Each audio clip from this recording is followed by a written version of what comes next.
بزرگوں نے لکھا ہے کہ اگر کسی شخص کو نبی کریم صلی اللہ علیہ وآلہ وسلم کی زیارت کا شوق ہو، وہ جمعہ کی رات میں 2 رکعت نفل نماز اس طرح پڑھے کہ ہر رکعت میں سورہ فاتحہ کے بعد 11 مرتبہ آیت الکرسی اور 11 مرتبہ سورہ اخلاص پڑھے، اور سلام پھیرنے کے بعد 100 مرتبہ یہ درود شریف پڑھے: بسم اللہ الرحمن الرحیم، اللہم صل علی محمد النبی الأمی وعلی آلہ وأصحابہ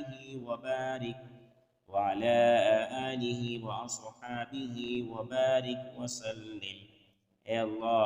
تو نبی امی صلی اللہ علیہ وآلہ وسلم اور ان کی آل پر اور اس کے تمام صحابہ پر رحمت نازل فرما اور برکت اور سلام نازل فرما۔ جو شخص چند مرتبہ یہ عمل کرے تو اللہ تعالیٰ اس کو حضور اقدس صلی اللہ علیہ وآلہ وسلم کی زیارت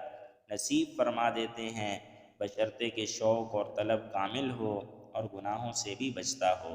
اللہ تعالیٰ ہمیں بھی اپنے نبی کی زیارت نصیب فرمائے۔